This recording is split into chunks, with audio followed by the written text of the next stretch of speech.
How's everyone this morning? I almost said this afternoon. It's been quite a week, as Duke said earlier. And what Aaron's saying is so important. I release and I let go. I let Spirit run my life. And my heart is open wide. Yes, I'm only here for God. Yes, I'm only here for love. You know, a long time ago, we heard that song, "What the world needs now is love, sweet love." In order to do that, we need to get rid of some things, don't we? We need to clean up our own houses. We need to let go of some of the negative thoughts and ideas and beliefs that we've been holding on to. So I want to talk to you about that this morning because Duke and I and Nian have received a lot of calls and emails since the election. But before I do, because a lot of those have been concerns and fears, I want to share this story about a man who joined the priesthood. But what he didn't know was he was joining an order of silence. They weren't to speak for 7 years. And so the man, after 7 years, was called into the council, and he could only speak 2 words. And he said, "Too cold." And then they ushered him out. 7 years passed. They brought him in. Food bad, and they ushered him out. 7 more years passed. They brought him in. "I quit." And they ushered him out. But before they did, the chief counsel said, "Good. All you've done for the 21 years is complain." So a lot of what we're hearing are complaints. Complaints about this candidate didn't win, complaints about things that have been said that have been hurtful, and we need to heal from that. So the power of elimination is the power that Charles Fillmore introduced us to for the month of November. There are 12 powers, 12 faculties in us relating to each one, the 12 disciples. And the power for this month is renunciation or elimination. You remember the song? You have to accentuate the positive, eliminate the negative, and don't mess with Mr. In Between. So how do we do that with all this rhetoric that we've heard for months? How do we move on? We've received emails, and I decided to share a few with you. One of them is on your bulletin. I didn't have room for them all. Kim Martin said, "I'm holding to the truth that it doesn't matter who wins. Spirit is in charge. I'm really thankful to have so many other positive things going on in my life." Now that's one way to accentuate the positive. What's going on in your life that you can be proud of, that you can do more of? Or what things are going on in your life that you need to eliminate in your own thinking, your own beliefs, your own feelings? She goes on to say that Kushner said, God sees it on the artful, beautiful side when we talk about looking for a bigger picture. We're looking at God's tapestry, after all, on the underside. And if you've ever seen any knitting or sewing, you know that on the bottom, underneath, there's always little stitches or strings or something that looks like it's not in order, but we are seen by God on the top side. We're on the top side. Perfect, perfect tapestry. It is a call from the many hurt and fearful people, and it is our task to be kind, hold them in a higher light. I am working hard to not judge them and recognize all are doing the best they can under the circumstances. I will love. I am called to it, and it is my only antidote, my only shield. Dr. Nancy Addy wrote, regardless of the results, I'm thankful to live in a country where we follow a democratic process and have the privilege to vote. I feel it is my duty not to be divisive about the results, but to find that place in our hearts where we live up to our credo, where diversity is praised and peace and harmony are the rewards. I feel I need to accept the outcome, suspend my judgment of our newly elected officials to give them a chance and give our country a chance to heal. If I do not have the courage to do this, I do not stand by my belief that Unity Temple is a place where diversity is praised and peace and harmony are the rewards. Knowing it is the only way we can work and for peace in our church, in our community, in our country, and in our world. And you may remember that last Sunday I read what one of our other congregants had written, and I will not name her, I'm sure she wouldn't mind, but I'll leave that off. She said, "Most people are upset, angry, and just plain frustrated. I've heard that friendships have been severed, and people are actually getting divorces over these politics.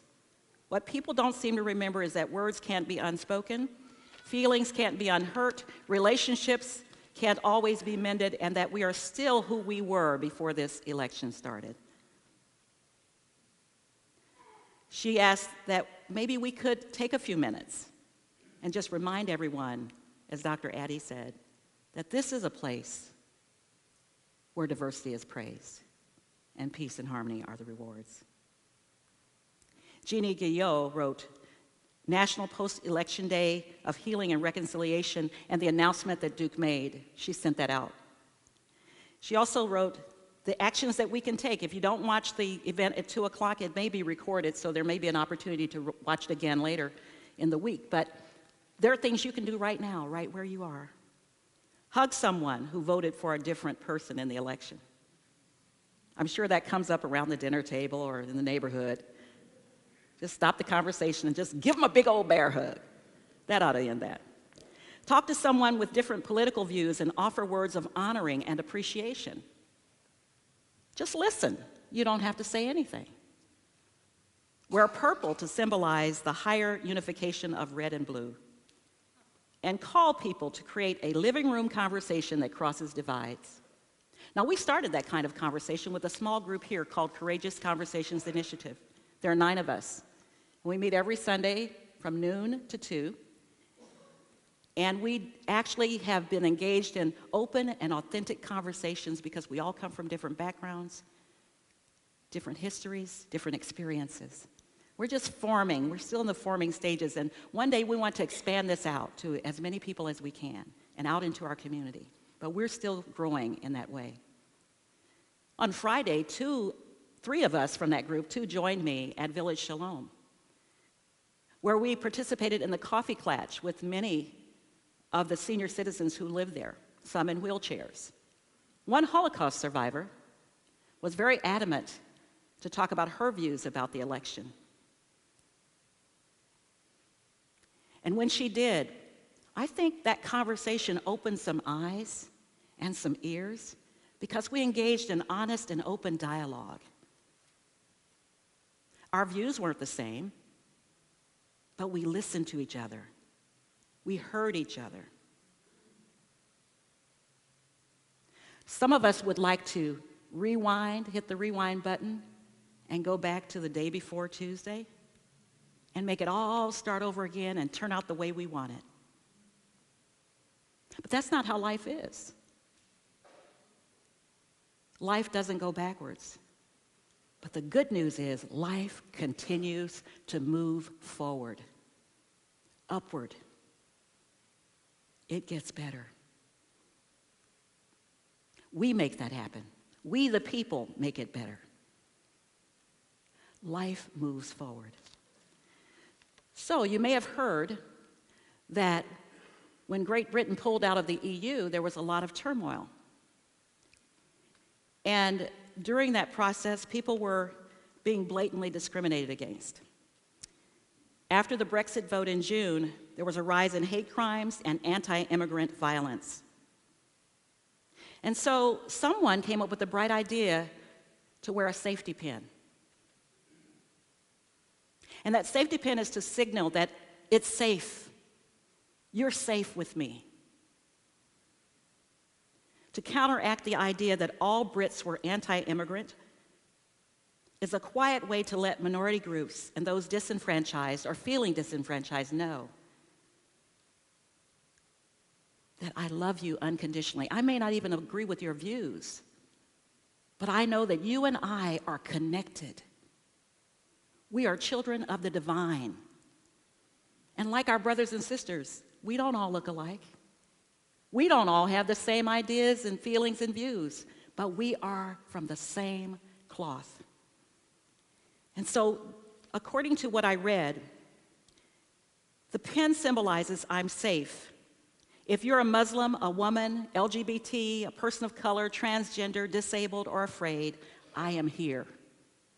I am here. It says, speak, and I'll listen. I'll hold you, stand up for you, sit down for you, shut up for you. I know some of you are hoping I'll hurry up and do that part. Do what I can to let you know that I love you without condition, that I love you. So I brought safety pins today. So anyone who would like a safety pin to wear as a symbol, and you don't have to say anything. You don't have to go up to anybody and say, you know, I'm wearing the safety pin because I love you, and you can tell me what you want to tell me. You may be surprised at what you get from that, so I wouldn't do that. But wearing the safety pin is a symbol that you love all people without condition. So you might consider it, and they will be available at the information desk after the service. I'm going to talk about elimination now. Now, we all know what elimination is, and if you haven't eliminated lately, you're holding on to too much stuff. I mean mental. So, this power of elimination has to do with forgiveness. It has to do with letting go of that which no longer serves your purpose, your highest good. Now think about that for a minute. Are there things in your life that you're holding on to for dear life because you want to be right? Do you realize some of those things, if you just let them go, you'll be happy? Do you want to be right? Do you want to be happy? Sometimes we have to drop the argument. Just let it go. It's a freeing experience. I'm sure you've had an experience where you've let go of something that you've been holding on to that no longer had any useful purpose. I did recently. I let go of some old furniture. And it had sentimental value, but that's about all. I just wanted to hold on to this stuff. And I realized that this was blocking my channels for receiving good in my life, not just the material, but mental, physical, spiritual. When I let that stuff go, I felt this overwhelming sense of release, of peace. I let it go and blessed it to go on to do the highest good that it could do for someone in need. It was still in good condition. Someone could use it. It was just tying up a storage room. There are ways that you can bring about this sense of peace in spite of all the turmoil that you and others may be feeling.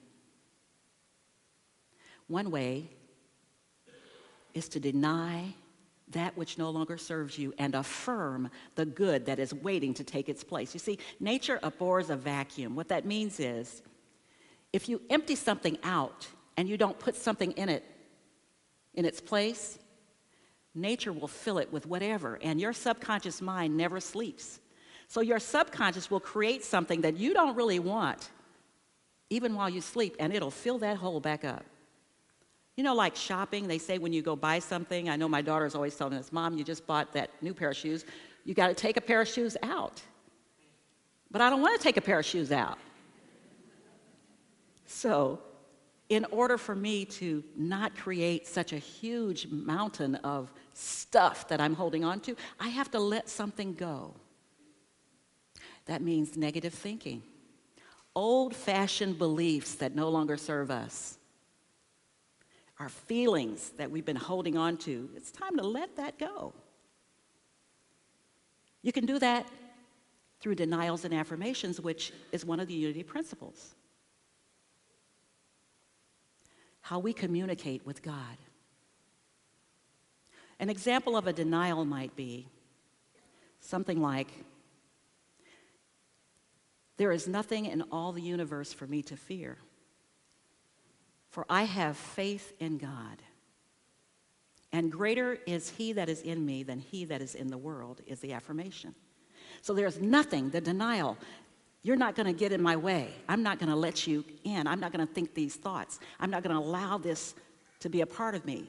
I'm going to hit the Control-Alt-Delete button whenever I think those thoughts, because our brains are computers. So you can hit the Control-Alt-Delete button in your mind. And I'm going to welcome in a replacement of what I do want to express and experience in my life, the greater good. Greater is he that is in me than anything that is in the world. Years ago, Jean, Bambi gave us a challenge. And we're experiencing that challenge right now as we are into the fall. Last week, or week before last, Dr. Nancy Addy spoke about the garden fairies and the little Chinese takeout boxes. Well, I remember when that first was introduced, and Bambi stood at this podium, and she talked about having to leave everything that was familiar with her, to her, even her husband, to go back to Taiwan, to a remote area, and take care of her aging and dying mother. Bambi had a successful business. She had just gotten married to Gene Foster, and they were just doing great. And she had to stop everything and go back to a woman who never really showed her a lot of love. And so that day, on that lectern, Bambi said, after she told her story and was bidding us goodbye, it's time to accept, adapt, and appreciate change. And on the top of the little carryout box that day, those words were written: accept, adapt, appreciate change. And what we did was we put our change, whenever the time changed, in the box. And we bring that change, those carryout boxes, in for the garden fairies to take care of our wonderful, beautiful landscape around this church. And when the time changed again, we'd bring back our boxes with change in it. And that will forever be a reminder of that wise woman who taught us a spiritual principle that is so powerful in a very simple way. Accept, adapt, and appreciate change. Now, I know for some of us it may be difficult. We're still stinging from some of the negative things that were spewed all over the internet, all over the television, all over the radio and in the newspapers, and we still see those things. But the sooner we get on with accepting what is, adapting our lives to it, because not a lot really, to be honest with you, how much of your lives have changed since last Tuesday night? Raise your hand if your life really changed. And I venture to say your life is not going to change that much over the next 4 or however many years. So accept, adapt, and appreciate change. And you can do that by loving yourself first, celebrating who you are, loving your neighbor as yourself, no matter what that neighbor looks like, where they come from, how they speak. Love your neighbor as yourself. Another tip for communicating with God through this power of elimination or denials and affirmation is to meditate. Be in the silence. Be in the silence. Silence, as they say, is golden. You can speak more volumes without saying a word than the whole dictionary. So, many have asked us, Duke, myself, and Nian, if we would use this platform to speak out for or against whatever we're feeling about last week's elections. But that's not what this is for. That's not what this platform is for. It's to lift us up. And as we keep replaying over and over and over again who said what and who shot John, we pull ourselves down. Jesus said, if I be lifted up from the earth, from the material, I will draw all men unto me. What does that mean? If you raise your consciousness, your Christ self, your higher state of being, who you truly are, if you raise yourself up, you will draw all those things that you want to fill, that you eliminated from that hole. You want to fill that vacuum with all good, all good. As Joy Bell wrote, the day I understood everything was the day I stopped trying to figure everything out. The day I knew peace was the day I let everything go. Can you imagine that? If you could be in perfect peace, if some things you could just let go. Let go.